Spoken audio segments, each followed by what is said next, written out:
Salut à toutes et à tous, ça me fait plaisir de vous retrouver pour une nouvelle vidéo, cette fois-ci la critique de Les Nouveaux Mutants. Un petit peu en retard, je vous l'avoue, mais comme le film est encore à l'affiche, c'est pas très grave. Ce sera une vidéo sans aucun spoilers. Je vais vous parler d'abord un petit peu des coulisses du film, comment ça s'est développé le film, un petit point sur le casting, et ensuite ce que je pense réellement du film, des qualités et des défauts du film. Alors, on le sait, Les Nouveaux Mutants a eu un développement vraiment infernal. Ça a été limite, on s'est demandé si le film allait sortir au cinéma, s'il n'était pas abandonné tout simplement. Il aurait déjà dû sortir depuis au moins 2 ans. Ça fait depuis 2017 que le film est terminé. Après, il y a eu quelques reshoots, mais ça arrive souvent.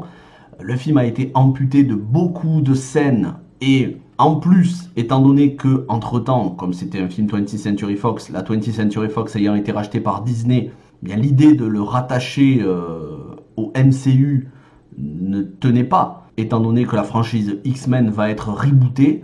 Donc il a fallu faire pas mal de coupes dans le film. D'où un film de environ 1h30, 1h33 pour être précis. Alors, les acteurs sont tous très bons. Mais vraiment, j'ai trouvé qu'ils étaient justes dans leur interprétation.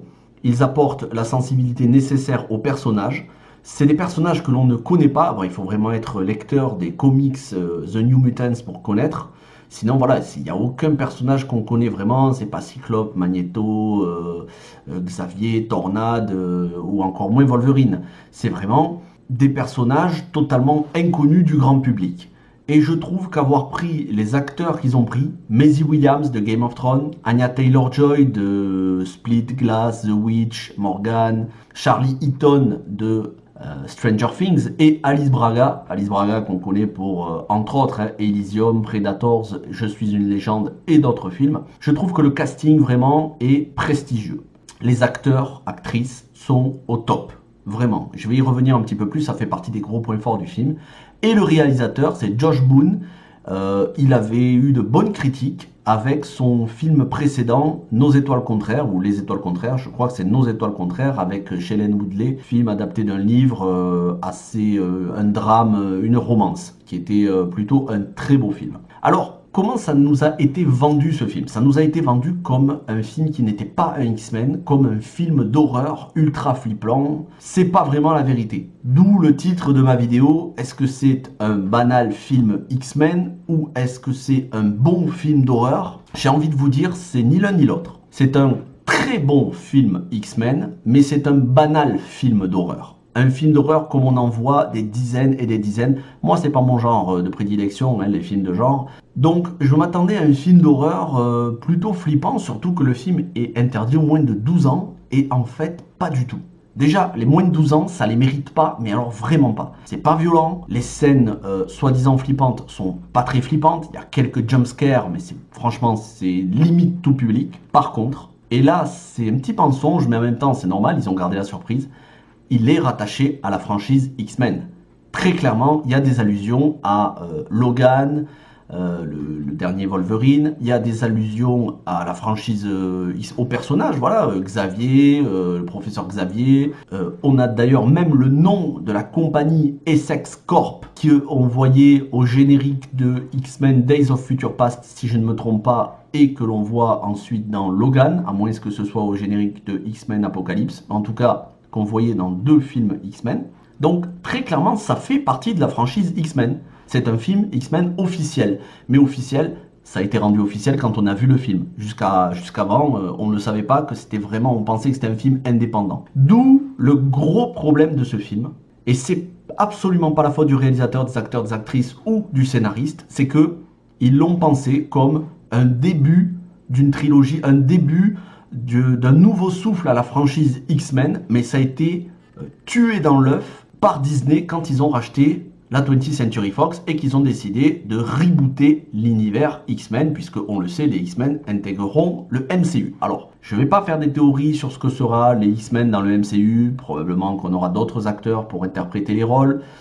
D'ailleurs, il a même été dit que les professeurs Xavier, Magneto ne seraient pas exactement les mêmes. Je crois qu'ils veulent faire un professeur Xavier afro-américain. Bref, donc, je ne vais pas rentrer dans la polémique parce que ce serait un vaste débat. Ce que j'aurais aimé, moi, c'est qu'il y ait un multiverse. comme chez DC Comics et qu'on intègre la franchise X-Men existante, de Bryan Singer, bref, tous les films X-Men existants, qu'on les intègre au MCU, mais dans une sorte de monde parallèle. Voilà, ça aurait permis d'intégrer le multivers et en même temps de ne pas rebooter totalement et de ne pas faire comme si rien n'avait existé. Mais bon, ça c'est mon souhait, ça ne sera pas respecté bien évidemment. Quoi qu'il en soit, pourquoi je dis que c'est un très bon film X-Men? Parce que les personnages sont bien écrits et ils sont attachants. On a notamment Maisie Williams qui joue dans Game of Thrones, Maisie Williams qu'on connaît tous, Arya Stark, qui joue le personnage de Rand Sinclair, Wolfsbane. Elle a le pouvoir de se transformer en loup-garou, hein, d'où Wolfsbane, Wolf le loup.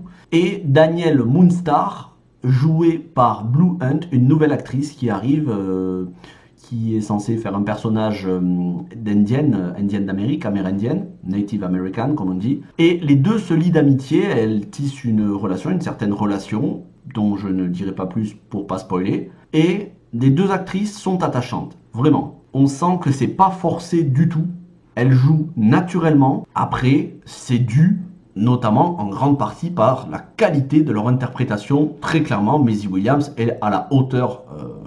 En même temps, c'est une excellente actrice, elle l'a prouvé avec Game of Thrones, donc je pense que elle n'a plus rien à prouver en termes de qualité. Maintenant, il va falloir qu'elle trouve des rôles qui lui permettent de s'extraire de cette image qu'elle a de Arya Stark. En tout cas, c'est déjà une bonne surprise. Ensuite, il y a une autre actrice dans le film qui, pour moi, porte le film sur ses épaules, à la hauteur de Maisie Williams. C'est une excellente actrice, c'est Anya Taylor-Joy, comme je vous en ai parlé un petit peu précédemment. C'est une actrice spécialisée dans les films fantastiques de science-fiction, chez Shyamalan, chez Robert Eggers avec The Witch, et voilà. Elle a fait aussi un autre film fantastique, mais je me souviens plus le nom, je veux pas dire de bêtises, il me semble qu'elle avait fait... Ah oui, elle avait fait Morgan, de Luke Scott, le fils de Ridley Scott. Morgan, très bon film de science-fiction, je vous le recommande. Bref, elle porte le film sur ses épaules, elle a le rôle de Illyana Rasputin.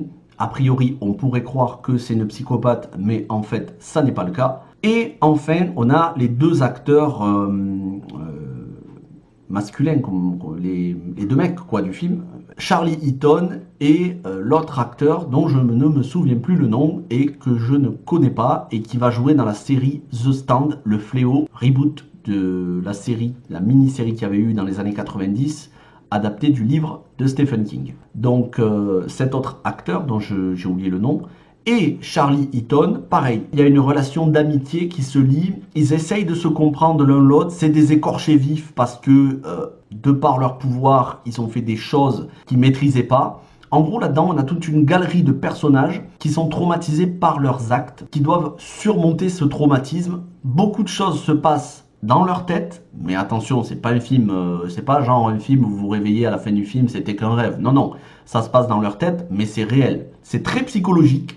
Faut pas s'attendre à des grosses scènes d'action, effets spéciaux du style X-Men l'affrontement final, Logan, X-Men Days of Future Past ou même X-Men Apocalypse. C'est pas du tout le style. Même s'il y a des scènes de baston avec notamment Anya Taylor-Joy qui est assez badass dans le film. Donc oui, il y a un budget, hein, le film, je me souviens pas le budget du film, je crois que c'est aux alentours de 100 millions. Le budget est bien exploité. Mais voilà, on sent que c'est pas le budget d'un blockbuster comme on fait aujourd'hui un énorme blockbuster. En même temps, avec 1h33, on peut pas non plus faire des merveilles. Malgré tout, ça reste un très bon X-Men. C'est frais. Au niveau du scénario, c'est plutôt original. Ça joue avec les codes du film d'horreur, mais c'est pas un film d'horreur, c'est un film de super-héros, très clairement. Et on sent que si le réalisateur et les producteurs avaient eu les mains libres pour faire des suites, on aurait eu une équipe de super-héros en parallèle à celle de Professeur Xavier et ses X-Men. Ça ne sera pas le cas, malheureusement. Le film a été jugé très durement, beaucoup trop pour moi. Spectateur 2,7 sur 5, sur Allociné 2,2 en moyenne presse. C'est un massacre, c'est absolument pas justifié. Le film n'a jamais prétendu être un blockbuster à la hauteur des autres X-Men, mais oui, c'est un film agréable, plutôt intelligent dans son scénario, avec une interprétation au top, des personnalités différentes. Certes, il y a des stéréotypes, mais au final, pas tant que ça. La bande originale fait le taf, c'est Mark Snow quand même qui compose, hein. C'est Mark Snow le compositeur de X-Files et de Smallville, c'est pas n'importe qui. Donc j'ai envie de vous dire, Alice Braga pareil, elle a ce rôle inquiétant qu'elle a tenu dans certains films. Moi ça a été une agréable surprise. Alors je l'ai vu le même jour que Tenet, c'est pas la même qualité, d'ailleurs ça n'a absolument rien à voir, c'est pas le même genre de film, mais j'ai passé un très bon moment. Et je regrette que le film soit pour l'instant un échec au box-office. Alors certes, il y a le Covid, mais Tenet marche bien. Après, c'est Christopher Nolan, c'est pas autre chose, c'est pas pareil, hein. C'est pas le même niveau. Mais je pense que il aurait dû y avoir quand même plus de monde qui voit ce film-là. On en est à environ 300 000 entrées en France. C'est pas beaucoup. Je vous encourage à aller voir le film, si c'est pas déjà fait. En tout cas, si je devais le noter sur 5, je lui mettrais un bon 3,5, peut-être même un 4, en étant, voilà, vraiment en étant généreux, pas plus de 4 quand même, en tout cas pas moins de 3,5 sur 5. J'espère que cette critique vous a plu, vous a encouragé, vous a donné une idée de ce qu'est le film. Si vous avez vu le film, n'hésitez pas à me dire ce que vous en avez pensé dans les commentaires. Vous pouvez me rejoindre sur Facebook dans mon groupe cinéma qui s'appelle Ciné Série Galaxy, comme la chaîne YouTube. N'hésitez pas à vous abonner à la chaîne YouTube, à lâcher un pouce bleu. Moi je vous dis à très bientôt, normalement à demain, pour d'autres vidéos. Bon week-end.